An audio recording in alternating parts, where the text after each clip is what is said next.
Liwaply ýaşaýjylaryň oňlarçysy Türkmenistanyň Halk Bank Paýdarlar Täjirçilik Banky tarapyndan berilen wiza kartynyň hasabyna salan pullaryny ýygyna alyp bilmän kösenýärler.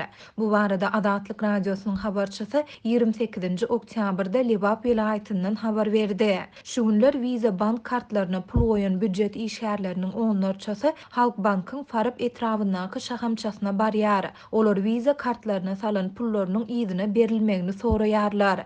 Bank işgärleri dürli bahanalar bilen raýatlaryň kartlarynaky puly ýygyna bermän gelýärler diýip gizlilik şertinde söhbetdeş bolan habarçy aýtdy. Onuň sözlerine görä bank işgärleri adamlara häzir bank hasaplarynyň sanawy gelmedi. Bankda nagt pul ýok diýen ýaly sözleri mysal getirip olara ertir ýa-da indiki hepde gelmegi tawşyrýarlar. Soňky günlerde ýa-da hepdelerde baran adamlara da ýene şol bir bahanalary gaýtalaýarlar diýip bu ýagdaýy baştan geçirýän büdjet işgärleriniň ençemesi bilen söhbetdeş bolan habarçy aýtdy.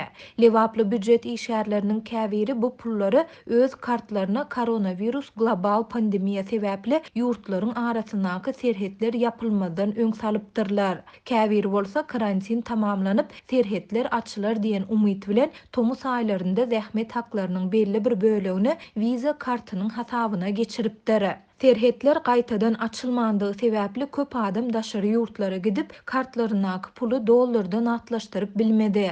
Bu aralykda köp adamyň wiza kartlarynyň möhleti hem doldy. Şol sebäpli adamlar kartlarynaky puly nagtlaşdyrmagyň uğruna çykdylar. Ýöne häzirki wagtda olar pullaryny alyp bilmän kösenýärler diýip 40 ýaşlarynaky bilim işgäri anonimlik şertinde habarçymyda beren maglumatynda aýtdy. Adatlyk radiosu bu aýdylanlar barada Türkmenistanyň Halk Bankyndan we onuň Farab etrawyndaky şahamçasyndan goşmaça maglumat alyp bilmedi.